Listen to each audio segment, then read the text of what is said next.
รุ่งโรจน์แห่งดวงจิตพิสุทธิ์น้อมนำทุกท่านฮืออิ่มเอมเอิบอิ่มดำดิ่งสู่วิมุตติธรรมแห่งองค์พระสัมมาสัมพุทธะกอบด้วยทั้งสัพพสันลภางกายอันบริสุทธิ์บริบูรณ์ด้วยอายุการอันเป็นทิพย์มีวรรณพิสิทธิ์พันพุทธพองใสมีความสุขกายสบายใจด้วยทั้งพลานามัยพรั่งพร้อมสรรตาบรอดเถิงเติงตันยังอมตะมหาเนรพานอันเป็นที่สุดเสี่ยงแห่งอาสวะกิเลสในวัฏสงสารต่อการภายหน้านั้นจงทุกท่านทุกคนแด่เตอสา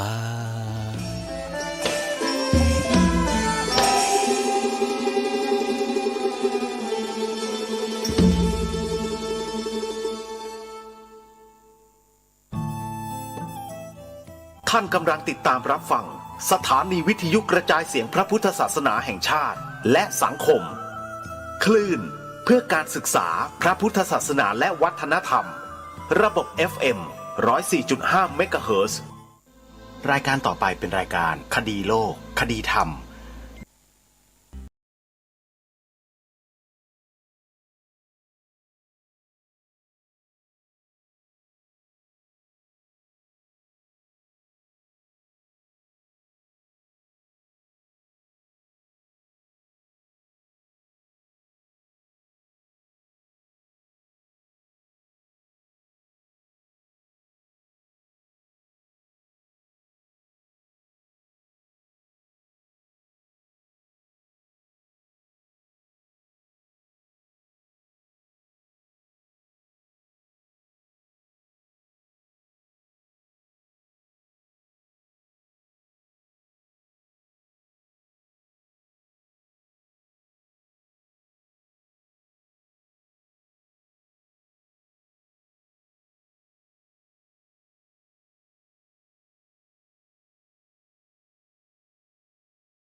วันนี้วันแรม8 ค่ำเดือน 9วันนี้ตรงกับวันเสาร์ที่20สิงหาคมพระพุทธศักราช2565รายการคดีโลกคดีธรรมมาพบกับท่านผู้ฟังเป็นปกติทุกวันจันทร์ถึงวันศุกร์และวันเสาร์อาทิตย์ทางสถานีวิทยุแห่งนี้ท่านผู้ฟังสามารถดาวน์โหลดแอปพลิเคชันวิทยุพุทธศาสนาทั่วไทยเพื่อติดตามรับฟังรายการนี้ได้เป็นประจำทุกวันแอปพลิเคชันดังกล่าวได้รวบรวมสถานีวิทยุพระพุทธศาสนาแห่งชาติคลื่นต่างๆในแต่ละภูมิภาคไว้ในที่เดียวกันเพื่อบริการธรรมะให้กับสาธุชนที่สนใจเปิดรับฟังได้โดยสะดวกตลอด24 ชั่วโมงนี่คือช่วงโอกาสที่ดีสำหรับชีวิตของการเกิดมาเป็นมนุษย์พบพระพุทธศาสนาที่เรานั้นโชคดีในชั้นต้นๆซึ่งยังมีคนอีกเป็นจำนวนมากมายหลายพันล้านคนยังไม่ได้รับโอกาสเช่นนี้เลยแต่สำหรับพวกเราที่กำลังสดับรับฟังอยู่นี้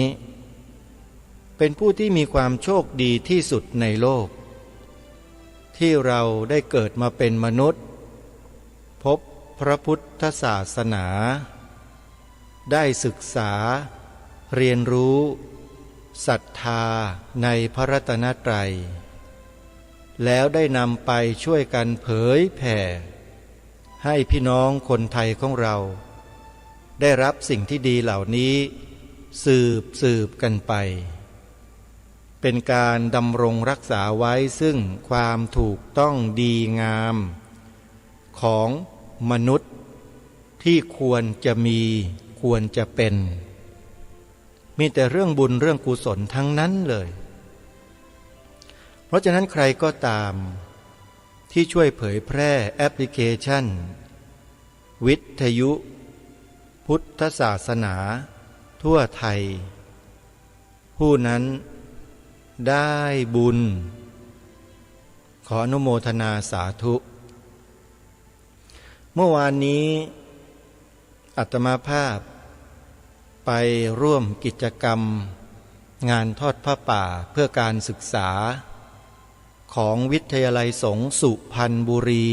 ศรีสุวรรณภูมิซึ่งปรากฏว่าได้รับความรู้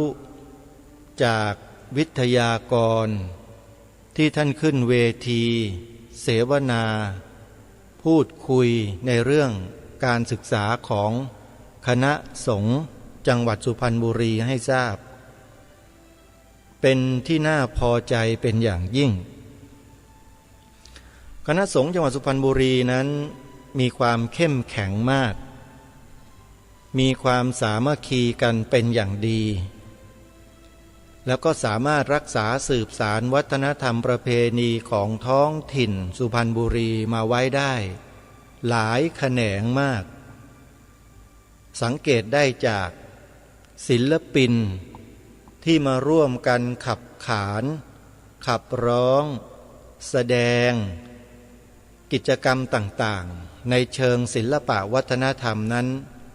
มากมายเลยโยมนี่คือสัญลักษณ์เอกลักษณ์ของ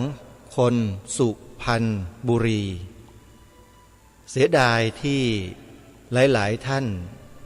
ไม่สามารถเดินทางมาร่วมกิจกรรมเมื่อวานนี้ด้วยกันได้แต่ไม่เป็นไรสถานีโทรทัศน์ดีทีวีได้ทำการบันทึกเทปโทรทัศน์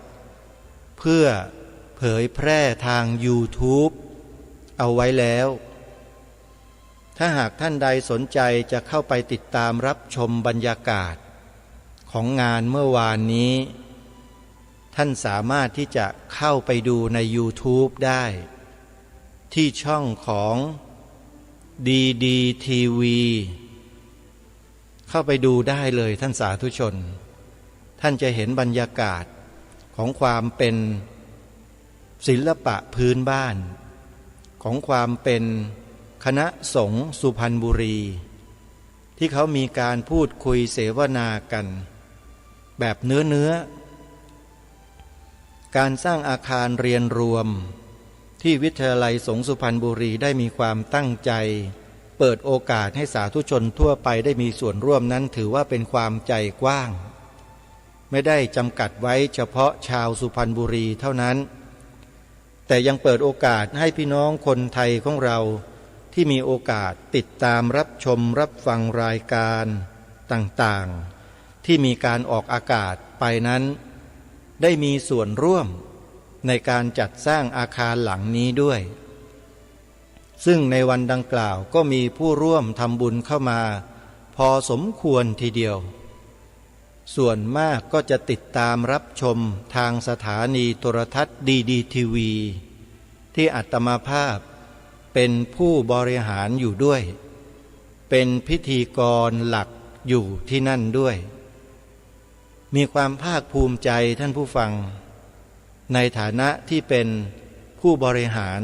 สื่อและเป็นพิธีกรของสื่อทางพระพุทธศาสนาถ้าจะบอกไปว่าเป็นเพียงช่องเดียวก็ไม่น่าเกลียดนะโยมเป็นเพียงช่องเดียวจริงๆที่ออกทำงานถ่ายทอดสดกิจกรรมดีๆแบบนี้ให้กับองค์กรต่างๆวัดวาอารามต่างๆมานานกว่า12 ปีอาตมาภาพนี่แหละไปเป็นพิธีกรในงานนั้นๆบ่อยครั้งแล้วก็ช่วยกันผลิตรายการให้ที่นั้นที่นี้จนเป็นที่รู้จักจนเป็นที่สนใจของผู้คนตามมาโดยลำดับพอใจที่ตนเองได้ทำหน้าที่ประกาศประชาสัมพันธ์เชิญชวนให้ผู้คนได้มีโอกาสสร้างบุญสร้างบารมี แค่นี้อาตมาภาพก็พอใจแล้ว พอใจที่ได้ทำหน้าที่ ถือว่าเราทำสำเร็จแล้ว มันคือการสร้างบุญสร้างกุศลบารมีให้เกิดขึ้นแก่ชีวิตของตนเองซึ่งมีค่ายิ่งกว่าทรัพย์สมบัติใดๆทั้งสิ้นอาตมาภาพไม่ได้หวังลาภยศสรรเสริญสุขอะไรอย่างที่ชาวโลกเขาต้องการแต่ต้องการสร้างบุญสร้างกุศลสร้างบารมียิ่งกว่าที่จะได้มาซึ่งทรัพย์สมบัติเงินทองลาภสักการะเหล่านั้นเพราะทราบดีว่าลาภสักการะยศถาบรรดาศักดิ์อะไรต่างๆเหล่านั้นเนี่ยตายไปก็ติดตัวเราไปไม่ได้เว้นเสียแต่ว่าเราใช้ทรัพย์สมบัตินั้นใช้ยศถาบรรดาศักดิ์ตำแหน่งทั้งหลายเหล่านั้นมาแปรสภาพให้กลายเป็นบุญนั่นแหละจึงจะติดตัวเราไปได้เพราะฉะนั้นมนุษย์ที่ฉลาดในโลกนี้เมื่อมีทรัพย์มียศมีตำแหน่งหน้าที่มีอำนาจแล้วเขาจะใช้ยศทรัพย์ตำแหน่งอำนาจเหล่านั้นแหละมาสร้างบุญสร้างกุศลให้ยิ่งขึ้นไปนี่คือคนฉลาดหรือมนุษย์ที่ฉลาดแต่ในโลกใบนี้เอาเข้าจริงๆแล้วท่านสาธุชนมนุษย์ที่ฉลาดแบบนี้เนี่ยมีน้อยฮะน้อยจริงๆและจำนวนน้อยในนั้นหนึ่งในนั้นก็คือพวกเราเนี่ยที่กำลังนั่งฟังรายการกันอยู่นี่แหละที่เมื่อได้ยินครูบาอาจารย์ของเราประกาศเชิญชวนให้ช่วยกันสนับสนุนทำบุญค่าน้ำค่าไฟค่าภัตตาหารค่าการศึกษาโรงเรียนปริยัติธรรมอะไรต่างๆเราเนี่ยก็กุลีกุจอช่วยกันขวนขวายกันทำกันคนละมากคนละน้อยคนละนิดละหน่อยเราก็มีความสุขอยู่บนพื้นฐานของบุญกุศลตลอดมาแล้วก็จะเป็นเช่นนี้ตลอดไปนี่แหละคือสมบัติอันแท้จริงของชีวิตมีอยู่แค่นี้อย่างอื่นที่เป็นรูปธรรมอย่างที่กล่าวมาคือลาภยศสรรเสริญสุขทั้งหลายเหล่านั้นไม่ใช่เป็นเพียงแค่เครื่องมือในการแปรสภาพให้สิ่งเหล่านั้นกลายเป็นบุญเป็นกุศลติดไปกับชีวิตที่แท้จริงของเราแล้วเมื่อเรานำสมบัติเหล่านี้ไปแล้วเนี่ยหมายถึงว่าตายจากโลกนี้แล้วนะฮะสมบัติเหล่านี้แหละจะไปคอยอุดหนุนช่วยเหลือส่งเสริมชีวิตต่อไปของเราในภายภาคหน้าให้มีชีวิตที่ดีขึ้นกว่าในปัจจุบันนี้แน่นอนใครให้ทานมากให้ทานเยอะให้ทานบ่อยตายจากชาตินี้ไปแล้วไปเกิดชาติต่อไปก็ไปเป็นมหาเศรษฐีเท่านั้นแหละโดยไม่ต้องสงสัยเลยใครที่รักษาศีลได้มากเท่าไหร่ไปเกิดชาติต่อไปสุขภาพร่างกายแข็งแรงรูปร่างหน้าตาผิวพรรณหล่อเหลาเป็นนางงามโลกเป็นนางงามจักรวาลเป็นพระเอกหนังอันดับหนึ่งของโลกอย่างเนี้ยนี่คืออานิสงส์ของการรักษาศีลถ้าใครเจริญภาวนา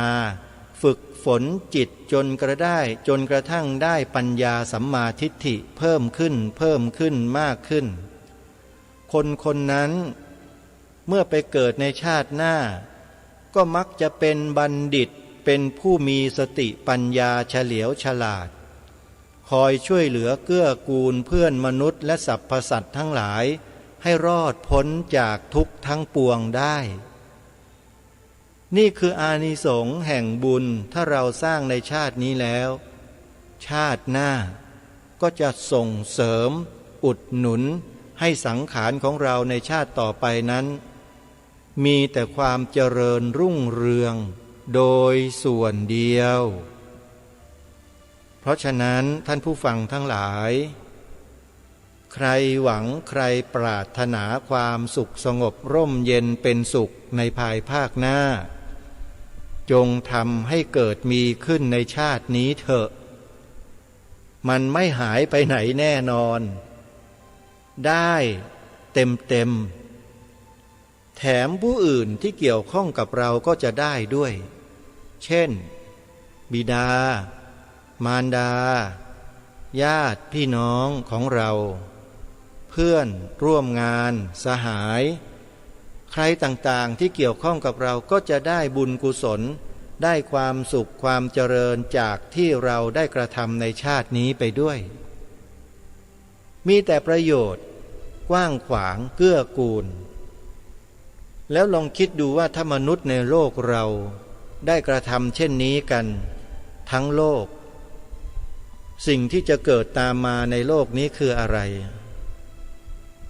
เพราะมนุษย์ในโลกนี้ยังต้องเวียนว่ายตายเกิดกันมาเป็นมนุษย์เป็นเทวดากันอยู่อย่างนี้อีกไม่รู้กี่แสนกี่ล้านชาติโยมถ้ามนุษย์โลกพร้อมใจกันรักษาศีลเจริญภาวนาให้ทานกันอยู่เนี่ยโลกมันจะดีไหมล่ะท่านคิดว่าดีเอาดูตัวอย่างประเทศไทยของเราก็แล้วกันแต่ไหนแต่ไรมาโลกเขาก็ยกย่องประเทศไทยเราว่าเป็น Land of Smile สยามเมืองยิ้มเป็นประเทศที่มีความสงบสุขร่มเย็นเป็นประเทศที่น่าอยู่เป็นประเทศที่น่าท่องเที่ยวมาโดยตลอดไม่เคยเกิดปัญหาเหมือนอย่างประเทศอื่นๆที่ทำสงครามกันเข็นฆ่ากันล้างผลาญกันอย่างต่อเนื่องไม่มีความสงบร่มเย็นเอาเสียเลยแล้วแถมยังยกย่องให้ประเทศไทยเรานั้นเป็นศูนย์กลางพระพุทธศาสนาแห่งโลกอีกด้วยทำไมชาวโลกเขาจึงมองมาที่ประเทศไทยก็เพราะคนไทยเรามีน้ำใจงดงามเมืองไทยเราเป็นสยามเมืองยิ้มแต่ในปัจจุบันนี้ประเทศไทยเรากำลังเป็นอะไรยังใช่สยามเมืองยิ้มเหมือนเดิมไหมถ้าจะให้อาตมาตอบก็ตอบว่ายังเป็นเหมือนเดิมยังเป็นสยามเมืองยิ้มเหมือนเดิมแต่ในบางช่วงบางเวลาก็ยิ้มสะแยะยิ้มสะแยะเพราะมีคนบางกลุ่มบางพวกไม่ชอบสยามเมืองยิ้มฮะแต่อยากจะให้เป็นสยามดารุสสลาม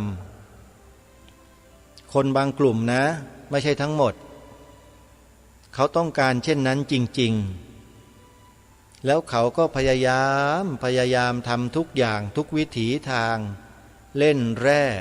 แปรธาตุประกาศออกกฎออกอะไรต่างๆตามที่เราได้ยินได้ฟังในคลิปวิดีโอที่แนะนำให้ไปดูไปชมกันนั่นแหละได้ดูได้ชมกันบ้างหรือยังโยมอปพสโยม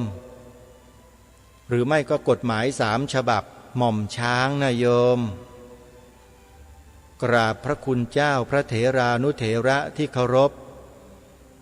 เราต้องไปฟังไปดูไปศึกษาเรียนรู้ดูบ้างนะครับรายการนี้บอกไม่มากบอกไม่บ่อยครั้งเพราะเกรงใจญาติโยมเดี๋ยวจะหาว่ารายการนี้มาทำมาหากินประกาศเชิญชวนให้คนไปดูช่องนู้นช่องนี้แล้วแอบเก็บเกี่ยวผลประโยชน์อยู่ข้างหลังกลัวโยมจะคิดเช่นนั้นแต่ขอบอกกับทุกท่านว่ารายการคดีโลกคดีธรรมนั้นไม่มีเบื้องหน้าไม่มีเบื้องหลัง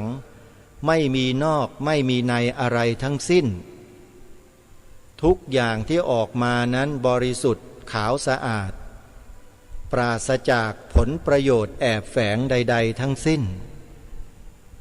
มีแต่ญาติโยมที่มีศรัทธาส่วนตัวเขาสนับสนุนเขาช่วยเหลือบ้างก็พอที่จะถูไถดำรงชีวิตมาได้ถ้าตามลำพังคนเดียวเนี่ยอาตมาไม่เดือดร้อนหรอกโยมแต่ปัจจุบันเนี้ยอาตมาภาพต้องรับผิดชอบชีวิตอีก2 ชีวิตที่กำลังอาพาธหนึ่งที่กำลังป่วยไข้อยู่อีกหนึ่งอาตมาต้องดูแลด้วยตนเองรับผิดชอบด้วยตนเองทั้ง2 ท่านเลยอยู่ที่วัดนี่แหละโยมนั่นก็คือหลวงลุงซึ่งมีฐานะเป็นพี่ชายของแม่นอนติดเตียงตาบอดเป็นเบาหวานต้องดูแลอยู่ทุกวันคนที่2ก็คือโยมแม่หรือมารดาของอาตมาภาพเองเป็นเบาหวานเหมือนกันตอนนี้ไม่มีเรี่ยวไม่มีแรงโรคชแรแก่ชรามาเยือนทำอะไรไม่ไหวแล้วไม่ค่อยไหวแล้วเดินแทบจะทรงตัวไม่อยู่อาตมาก็ต้องดูแลคือแทนที่จะรับภาระสังขารที่เป็นขันธ์5เพียงก้อนเดียวตอนนี้มารับถึง3 ขันธ์แล้วโยมลองคิดดูทีนะว่าหนักแค่ไหนอันนี้ไม่ใช่ร้องขอให้โยมช่วยแต่บอกให้ฟังว่าอาตมานั้นไม่ได้ทำงานอยู่เพียงแค่หน้าเดียวที่โยมได้ยินได้ฟังนี้เท่านั้นยังมีภาระที่ต้องรับผิดชอบอีกคือต้องดูแลผู้เฒ่า2 ท่านก็ต้องดูแลกันไปจนกว่าจะตายล้มหายตายจากกันไปพูดภาษาชาวบ้านนะโยมนะเพราะถือว่าเนี่ยคือหน้าที่อาตมาภาพจะทำก็ดีจะพูดก็ดีจะคิดก็ดีถือนี้อาตมาภาพก็ทำหน้าที่ในฐานะ1พระภิกษุสงฆ์2พลเมืองไทยคำว่าพลเมืองกับคำว่าประชาชนเนี่ยมันผิดกันนะคำว่าพลเมืองคือเจ้าของประเทศต้องมีความรับผิดชอบต่อประเทศชาติบ้านเมืองต่อสถาบันของชาติบ้านเมืองพลเมืองเนี่ยจะปล่อยปละละเลยไม่ได้แต่ถ้าประชาชนเฉยๆอันนี้ไม่ต้องรับผิดชอบอะไรก็ได้แค่อยู่กินเพื่อความสุขของตนเองและครอบครัวอย่างเดียวก็เป็นแค่ประชาชนได้แต่ไม่มีสิทธิ์ไม่มีอำนาจอะไรคืออยู่ไปวันๆหนึ่งนี่เขาเรียกว่าประชาชนแต่สำหรับอาตมาภาพแล้วเป็นพลเมืองเพราะอะไรถึงเรียกว่าพลเมืองเพราะมีหน้าที่แล้วต้องทำหน้าที่ด้วยจิตสำนึกในความกตัญญูกตเวทีต่อแผ่นดินเกิดของตนเองจึงเรียกว่าพลเมืองแต่ถ้าประชากรหรือประชาชนเฉยๆก็เป็นเพียงแค่ผู้อยู่อาศัยเท่านั้นเองอยู่ไปวันๆหนึ่งหากินหาอยู่หาความสุขอยู่บนโลกโซเชียลเน็ตเวิร์กไม่ต้องทำอะไรไม่ต้องสนใจใครบ้านเมืองจะเป็นอย่างไรก็ไม่สนใจอยู่ที่หน้าจอสี่เหลี่ยมเล่นมันทั้งวันทั้งคืนอย่างนี้เขาเรียกว่าประชาชนคนลักษณะเช่นนี้มีสิทธิ์บางอย่างแต่ไม่มีสิทธิ์หลายอย่างแต่ถ้าเป็นพลเมืองแล้วมีสิทธิ์ทุกอย่างเพราะเป็นหน้าที่เป็นเจ้าของประเทศนี้เพราะฉะนั้นใครจะทำตัวให้เป็นประชาชนหรือประชากรของประเทศนี้กับจะเป็นพลเมืองของประเทศนี้ให้เลือกเอาอาตมาไม่ได้บังคับนะโยมแต่ความหมายมันเป็นเช่นนั้นจริงๆอันนี้ต้องขอฝากพวกเราท่านทั้งหลายว่ารายการคดีโลกคดีธรรมทำหน้าที่มิได้รับจ้างใครมา และมิได้จะทำเพื่อประโยชน์ของใครแต่ทำเพื่อประโยชน์ของชาติพระพุทธศาสนาพระมหากษัตริย์3 สถาบันหลักของชาติไทยของเราที่มีมาช้านานแสนนานมีมาก่อนยุคกรุงสุโขทัยอีกลองไปศึกษาสืบประวัติดูก็ได้ใครที่มันมาเที่ยวบิดเบือนประวัติศาสตร์ของชาติเราพยายามที่จะด้อยค่าประเทศของเราด้วยอาศัยวิชาการเก๊ๆมาพูดให้คนไทยเรานั้นถอนความรู้สึกรักชาติศาสนาพระมหากษัตริย์ออกจากความสำนึกในชีวิตของความเป็นคนไทยเนี่ยไอ้คนนั้นนะโยมสังเกตสังกาจับตาดูมันไว้ให้ดีมันไม่แตกต่างอะไรจากพวกที่มันปลอมเข้ามาเป็นชาวพุทธอย่างที่ทางรายการเคยนำเสนอไปหรอกมันก็เข้ามาเพียงแค่หวังทำลายความสงบสุขร่มเย็นทำลายความรักความสามัคคีในหมู่พี่น้องคนไทยของเราเท่านั้นแหละเพราะมันเป็นคนที่รับจ้างรับจ็อบคนอื่นเข้ามาแล้วมันก็อาศัยคราบของความเป็นคนไทยนั่นแหละมาทำลายความเป็นไทยของเราคนประเภทนี้เข้าข่ายเป็นคนที่อยู่ในบทเพลงหนึ่งที่บรรพบุรุษเราแต่งขึ้นแล้วเปิดออกอากาศสมัยก่อนกันบ่อยมากเพลงนั้นก็ชื่อว่า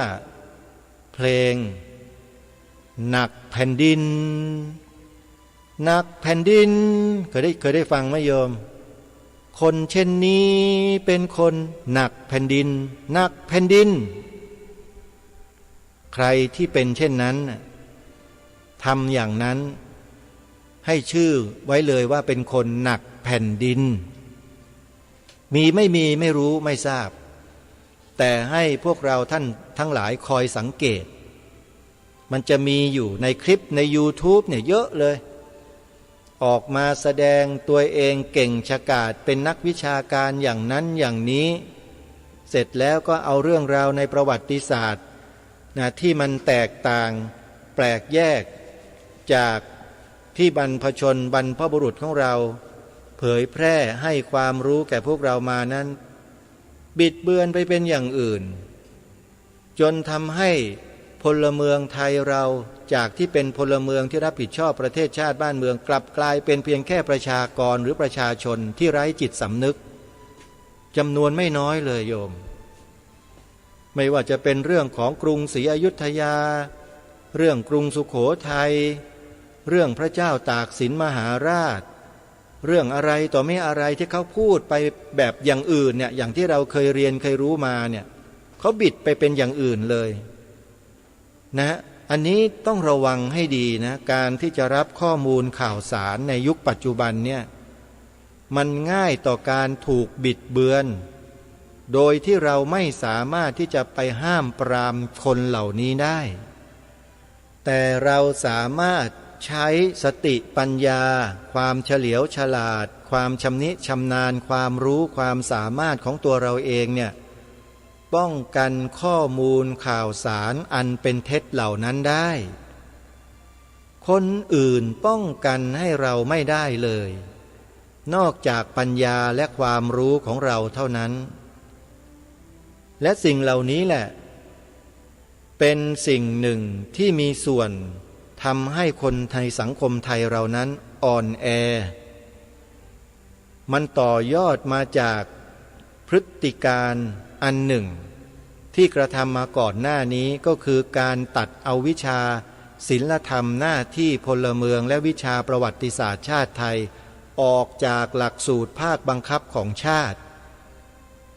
พูดง่ายๆว่าล้างสมองลูกหลานเยาวชนไทยคนเราไม่ให้มีสิ่งเหล่านี้อยู่ไม่ให้เกิดจิตสำนึกในความรักชาติศาสนาพระมหากษัตริย์เข้มข้นเหมือนดังแต่ก่อนตัดหลักสูตรนี้ออกไปเลยเมื่อปี2521สมัยนั้นอาตมาภาพจำได้ยังเรียนอยู่ชั้นประถมปีที่3เลยโยมเรียนอยู่ชั้นประถมปีที่3หลักสูตรเดิม วิชาศิลธรรมหน้าที่พลเมืองวิชาประวัติศาสตร์ชาติไทยวิชาพละศึกษาวิชาสุขศึกษาวิชาคณิตศาสตร์อะไรต่างๆเหล่านี้อยู่ๆรัฐมนตรีซึ่งเป็นนักการเมืองที่นับถือศาสนาอื่นขึ้นมาดำรงตำแหน่งเท่านั้นแหละฉวยโอกาสทันทีเสนอหลักสูตรใหม่ให้ทันสมัยก้าวทันโลกแต่มาทำลายความเป็นชาติบ้านเมืองของตัวเองไอ้คนพันนี้แหละที่ทางรายการคดีโลกคดีธรรมให้พวกเราต้องระมัดระวังให้มากมันมาในคราบแบบนี้แหละแล้วมันก็มาทำลายความเป็นไทยของเราซึ่งในเรื่องเหล่านี้องค์สมเด็จพระนางเจ้าสิริกิติ์พระบรมราชินีนาถพระบรมราชชนนีพันปีหลวงพระองค์ได้มีพระราชสาวนีไว้หลายครั้งได้ตรัสเรื่องเหล่านี้ไว้หลายครั้งได้ตรัสถึงว่าวิชาประวัติศาสตร์ชาติไทยมันไม่มีอยู่ในหลักสูตรไม่ให้เด็กนักเรียนเรียนกันแล้วพระองค์ท่านทรงเป็นห่วงประเทศชาติบ้านเมืองมากแต่พวกนักการเมืองผู้บริหารประเทศทำเอาหูไปนาเอาตาไปไร่กันทั้งนั้นเลยมันสนใจกันที่ไหนอ่ะขนาดเจ้าฟ้ามหากษัตริย์ผู้อยู่เหนือหัวกล่าวตัดแสดงถึงขนาดนั้นแล้วมันยังเงียบๆกันอยู่เลยพอพวกเราพูดเข้าไปอีกเสริมเข้าไปอีกช่วยพระองค์ท่านมันกล่าวหาพวกเราว่าสร้างความแตกแยกไอ้คำว่าสร้างความแตกแยกนี่ก็เป็นวลีของไอ้พวกคนพาลเหล่านี้แหละโยมมันคอยใช้สกัดกั้นพวกเราโดยเฉพาะสกัดกั้นอาตมาภาพเนี่ยบ่อยมากพูดจารายการแบบเนี้ยมันมีไอ้พวกนี้แหละจะคอยมาพูดว่าไอ้รายการเนี้ยมันสร้างความแตกแยกใครที่พูดแบบนี้ญาติโยมถ้าได้ยินที่ไหนได้ยินที่ไหนหรือใครพูดโยมช่วยถ่ายรูปคนนั้นจดชื่อนามสกุลจดที่อยู่ของเขามาให้อาตมาหน่อยเดี๋ยวจะได้เอามาเจริญพรกันในรายการจริงๆให้กล้ากันหน่อยเถอะนะอาตมาเนี่ยอดรนทนมานานมากกับคนพวกนี้โดยที่ไม่ตอบโต้อะไรเลยโดยใช้วิธีการอธิบายขยายความชี้แจงให้พุทธศาสนิกชนคนไทยของเรานั้นได้รู้เท่าทันคนพวกนี้ซึ่งอาตมาภาพนั้นได้ศึกษาแนวพระราชดำริของล้นเกล้ารัชกาลที่ 6มาโดยตลอดโดยเฉพาะพระราชนิพนธ์ชิ้นหนึ่งซึ่งเป็นชิ้นเอกและชิ้นสำคัญที่สุดในรัชสมัยของพระองค์ท่านก็ว่าได้นั่นก็คือพระราชนิพนธ์เทศนาเสือป่าเทศนาเสือป่านั้นเป็นพระราชนิพนธ์ที่องค์พระบาทสมเด็จพระมงกุฎเกล้าเจ้าอยู่หัวพระราชทานไว้ให้แก่ปวงชนชาวไทยของเราโดยเริ่มต้นที่พระองค์ได้ตรัสแสดงให้แก่เหล่าเสือป่าเอาไว้ในอดีตแต่หลังจากนั้นมาพระองค์ท่านก็ทรงมีพระราชปรารภที่หน้าปกหนังสือที่มีผู้คนอยากจะพิมพ์ไปเผยแพร่ในงานสำคัญต่างๆพระองค์ท่านก็ทรงตรวจทานอย่างละเอียดแล้วก็ทรงรับรองพอทรงรับรองเสร็จก็ทรงมีพระราชปรารภคือคำปรารภอารัมภกถาอยู่ที่ต้นหนังสือของเทศนาเสือป่าซึ่งอาตมาภาพถืออยู่ในมือเนี่ยแล้วใช้อ่านใช้ศึกษาค้นคว้ามาโดยตลอดตัดไว้อย่างชัดเจนว่าหนังสือเล่มนี้ไม่ใช่ว่าจะมีแต่เฉพาะเสือป่าเท่านั้นแต่จะตกไปอยู่ในมือของคนรุ่นใหม่คนอื่นๆอีกเป็นจำนวนมากและพระองค์ก็ทรงกำชับว่าพระองค์ไม่ได้มีความมุ่งหวังที่จะเผยแพร่โดยตรงแต่ถ้าหากหนังสือนี้ตกไปอยู่ในมือบุคคลอื่นก็หวังว่าจะเป็นประโยชน์ต่อชาติศาสนาพระมหากษัตริย์โดยรวมได้ ถ้าคนเหล่านั้นหวังที่จะส่งเสริมและช่วยกันอันนี้หมายความว่าอะไรหมายความว่าพระองค์ท่านทรงเปิดกว้างให้ประชาชนและประสบนิกรของพระองค์นั้นได้ศึกษาแนวพระราชดำริของพระองค์ท่านผ่านหนังสือเล่มนี้หรือพระราชนิพนธ์เล่มนี้โยมด้วยเหตุนี้รายการคดีโลกคดีธรรมจึงได้อัญเชิญพระราชนิพนธ์เทศนาเสือป่านี้มาเผยแพร่ในรายการตลอดมาและในปีนี้ก็ได้นำมาเผยแพร่แล้วตอนต้นปีถือว่าเป็นสัจจะที่ได้ตั้งไว้ว่าทุกปีอย่างน้อย1 ครั้งรายการคดีโลกคดีธรรมจะนำบทพระราชนิพนธ์เทศนาเสือป่ามาเผยแพร่ให้แก่พวกเราได้สดับรับฟังศึกษาเรียนรู้แนวพระราชดำริของพระองค์ท่านไปด้วยกันเพื่อเสริมสร้างพลังแห่งความรักความสามัคคีในหมู่พี่น้องคนไทยของเราสร้างความจงรักภักดีสร้างความรู้รักสามัคคีในหมู่พี่น้องคนไทยของเราให้รักชาติศาสนาพระมหากษัตริย์อย่างมั่นคงเหนียวแน่นเป้าหมายที่นำมาเสนอมีเพียงเท่านี้เท่านั้นไม่ต้องการหวังว่าตนเองจะได้อะไรจะมีจะเป็นอะไรไม่ได้หวังเพราะว่าสังขารร่างกายนี้มันเป็นอนิจจังทุกขังอนัตตาจะไปหยิบจะไปฉวยจะไปไขว่คว้าจะไปหาอะไรมาใส่กับชีวิตนี้นักเล่ามันรกรุงรังทั้งนั้นแหละอันนี้ความรู้สึกส่วนตัวนะส่วนคนอื่นเขาอาจจะชอบก็ไม่เป็นไรโยมไขว่คว้ากันไว้เถอะ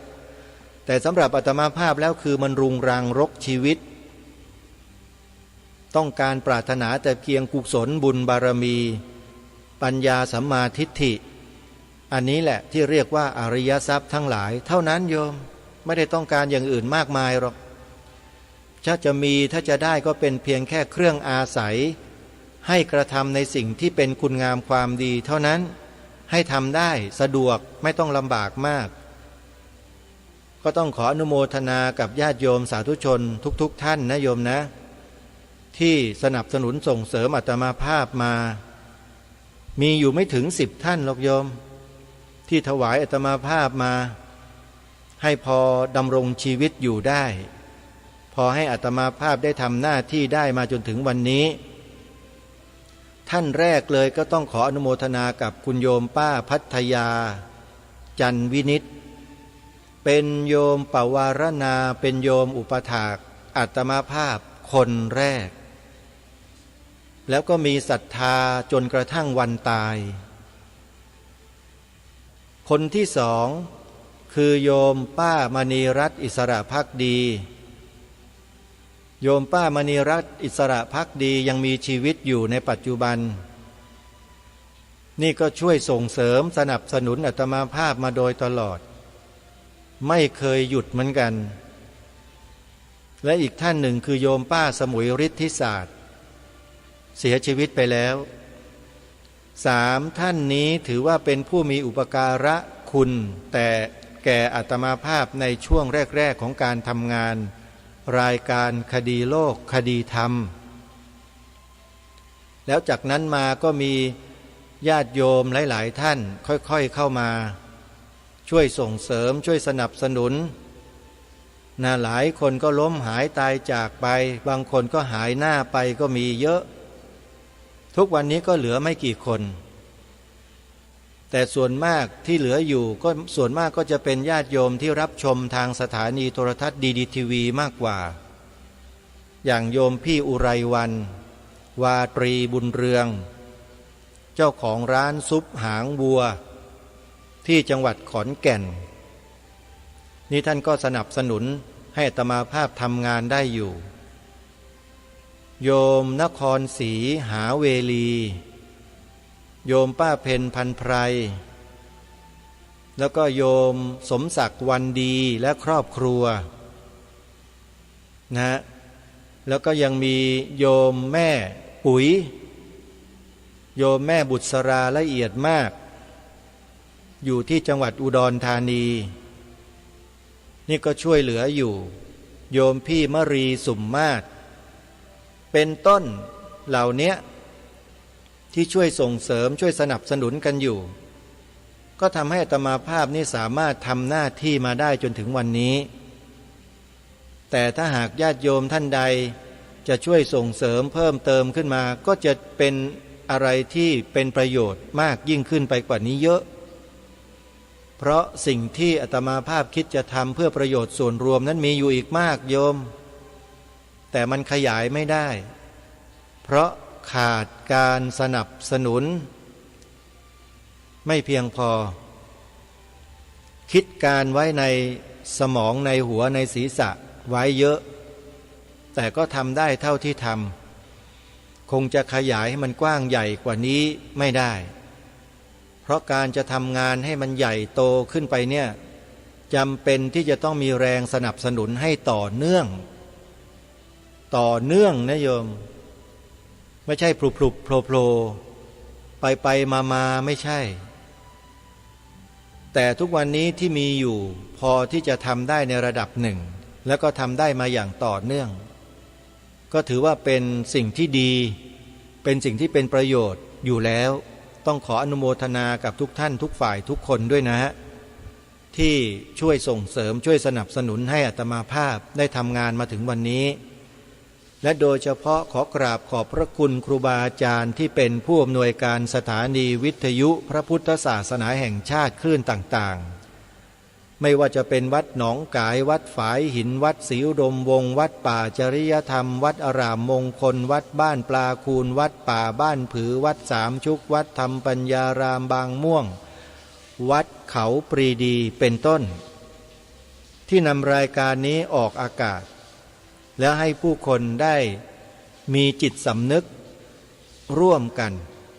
ในการดำรงรักษาไว้ซึ่งความเป็นไทยของเรา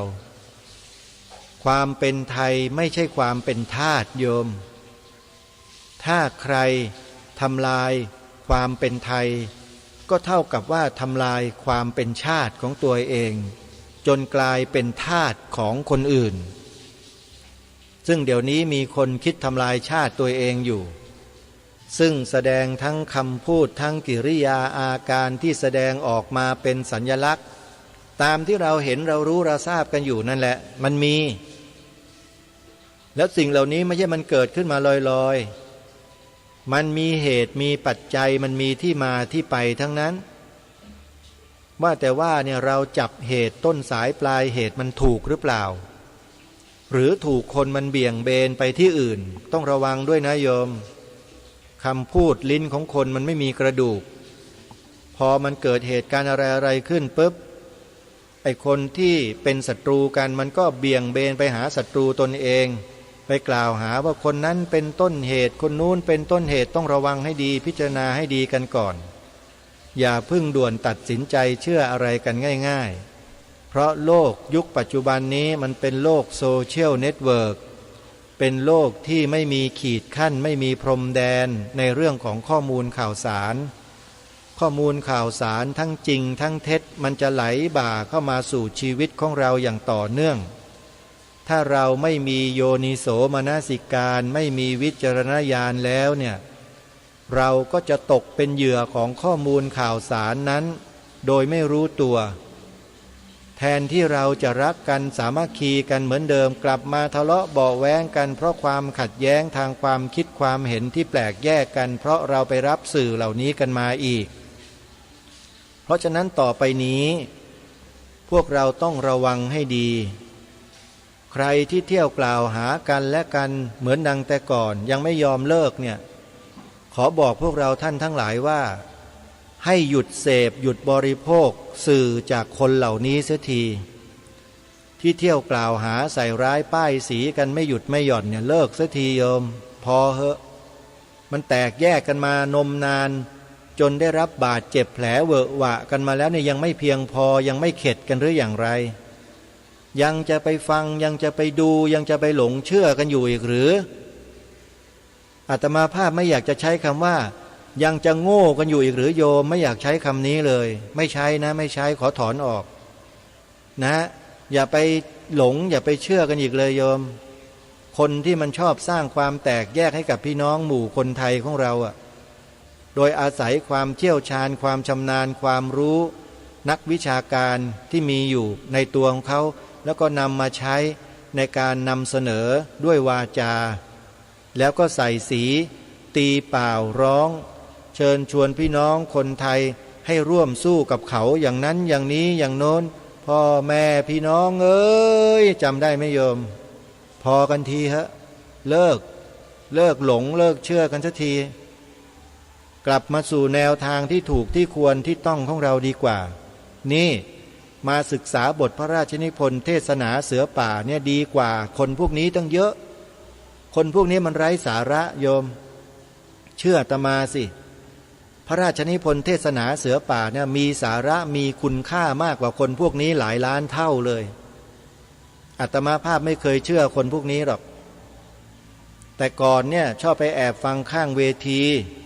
เพื่อจะไปศึกษาเรียนรู้ไปดูสิว่ามีใครบ้างเป็นอย่างไรอากัปกิริยาที่แสดงออกเป็นอย่างไงคนฟังมีอาการเป็นยังไงคนที่อยู่หลังเวทีเป็นยังไงดูถึงขนาดนั้นนะบางทีถึงขนาดต้องลงทุนเข้าไปกระซิบกระซาบไปถามไปคุยเพื่อถามความรู้สึกนึกคิดของคนเหล่านั้นเขาก็ตอบมาให้ฟังว่าเป็นอย่างนั้นอย่างนี้ก็ชี้ไปที่นู่นชี้ไปที่นี่บอกนั่นบอกนี่เราก็ได้ข้อมูลจากคนเหล่านี้มาพอเสร็จแล้วเราก็ไปหาอีกฝ่ายหนึ่งที่เขากล่าวหาเราก็ไปดูไปฟังไปยืนพิจารณาศึกษาเรียนรู้ดูข้อมูลเสร็จแล้วก็ไปกระซิบกระซาบไปถามความคิดเห็นความรู้สึกของเขาทางนู้นก็พูดมาอีกแบบหนึ่งเราก็ได้ข้อมูลทั้งสองทางเสร็จแล้วก็นำมาทำการวิเคราะห์โดยข้อมูลที่มีอยู่เป็นพื้นฐานโดยมีหลักการที่ยืนหยัดอยู่ในใจของเราอยู่แล้วว่าบ้านเราเมืองเราเนี่ยที่อยู่รอดปลอดภัยเป็นเอกราชนครมาได้จนถึงทุกวันนี้เพราะเหตุอะไรมีความมั่นคงมาโดยตลอดเพราะอะไรเรามีพื้นความรู้ด้านนี้อยู่แล้วแต่พอมาได้ยินคนเหล่านี้มาทำการประกาศเชิญชวนชักชวนหรือที่เรียกว่าโฆษณาชวนเชื่อให้ผู้คนนั้นหลงเชื่ออาตมาก็มาเทียบเคียงดูมาพิจารณาดูแล้วปรากฏว่าน้ำหนักของทั้งสองฝ่ายเนี่ยเบาทั้งนั้นเลยแต่น้ำหนักที่บรรพชนเราท่านรักษาสืบสารมานั้นมีคุณค่าและมีน้ำหนักมากกว่าตั้งเยอะก็เลยทำให้ข้อมูลที่ทั้งสองฝ่ายที่พูดโต้กันไปโต้กันมาเหล่านั้นมันก็ตกหล่นไปโดยปริยายโดยธรรมชาติของมันเพราะฉะนั้นที่กล่าวมาทั้งหมดเนี่ยก็อยากจะบอกให้พวกเราว่าเราควรศึกษาหาข้อมูลที่เป็นจริงที่มีอยู่จริงที่เป็นของบ้านของเมืองของคนไทยเราจริงๆเนี่ยศึกษากันให้ละเอียดให้เข้าใจกันดีกว่าจะมาปล่อยจิตปล่อยใจปล่อยชีวิตไปกับคนเหล่านี้ซึ่งไม่มีหัวนอนปลายเท้าเลยมาจากไหนก็ไม่รู้อยู่ๆก็โผล่ขึ้นมาเป็นแกนนำว่าอย่างนั้นว่าอย่างนี้ไอ้โน่นไอ้นี่แต่พวกเราไม่เคยให้ความสำคัญกับสิ่งที่องค์พระมหากษัตริย์ของเราตรัสไว้เลยไม่เคยสนใจกันเลยสนใจแต่ไอ้พวกนี้แหละไอ้พวกม็อบทั้งหลายไอ้แกนนำทั้งหลายนี่แหละจริงหรือไม่ล่ะส่วนหนึ่งไม่ได้ว่าทั้งหมดนะเสร็จแล้วก็มาขยายให้คนนู้นให้คนนี้เกิดการทะเลาะเบาะแว้งกันแม้แต่ครอบครัวเดียวกันก็ยังทะเลาะกันเลยจริงไม่จริงที่ผ่านมามันมีประโยชน์ไหมล่ะบ้านเมืองมีความสงบร่มเย็นกันไหมล่ะที่ผ่านมาเนี่ยและสุดท้ายเป็นยังไงศัตรูก็จู่เข้ามาโรมรันมายึดบ้านยึดเมืองมาออกกฎหมายมาทำอะไรต่อไม่อะไรครอบงำคนไทยเราอยู่ทุกวันนี้อย่างที่อปพสเขาเปิดโปงอยู่เขาเปิดโปงเขาถอดผ้าคนพวกนี้ให้เราเห็นกันล่อนจ้อนเป็นอุปมาให้เฉยนะโยมไม่ได้ไปถอดจริงๆหรอกคือมาปอกเปลือกคนพวกนี้ออกมาให้เห็นข้างในชัดเจนแล้วแท้ที่จริงแล้วเหตุการณ์ในวันนั้นมันเป็นที่มาของวันนี้นี่เองมันเป็นขบวนการโยมตอนนี้คนไทยก็เริ่มรู้แล้วเพราะมีคนเข้ามาเปิดโปงให้เราทราบว่าแท้จริงมันคืออะไรอาตมาก็เป็นอย่างนี้แหละคือชอบศึกษาเรียนรู้ใครพูดอะไรใครนำเสนออะไรมาฟังดูพอดูแล้วฟังแล้วนำมาศึกษาค้นคว้าพิจารณาเพิ่มเติมเทียบเคียง ในสิ่งที่มีอยู่เป็นอยู่กับของแท้ๆที่มีอยู่แล้วฟังแล้วมีเหตุมีผลก็เลยแนะนำให้พวกเราลองไปฟังดูซิเผื่อว่าเราจะเข้าใจได้ตรงกันบ้างก็มีแค่นี้เหตุผลเป้าหมายมีแค่นี้จริงๆไม่ได้บอกว่าให้เราไปหลงเชื่อใครแต่ลองไปฟังดูนะที่แนะนำกันเนี่ยนะท่านสาธุชนวันนี้เหลือบดูเวลาก็หมดลงพอดีท่านสาธุชนเดี๋ยววันพรุ่งนี้มีเนื้อหาสาระอะไรที่มานำเสนอ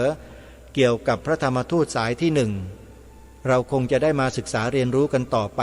วันนี้เวลาของรายการหมดลงแล้วอาตมาภาพต้องขอล่ำลารายการไว้แต่เพียงเท่านี้ก่อนไว้พบกันใหม่ในวันต่อไปขอความสุขสวัสดีในธรรมแห่งองค์สมเด็จพระบรมศาสดาสัมมาสัมพุทธเจ้าจงปรากฏเกิดมีขึ้นในจิตใจของท่านผู้ฟังทุกท่านทุกคนเทินขอเจริญพรกล้าคิดก็ต้องกล้าทำอย่ากลัวถ้าทำความดีเป็นศึกษาปัญหาให้ทันท่วงทีเมืองไทยจะพัฒนากว่านี้รายการดีๆคดีโลกคดีธรรม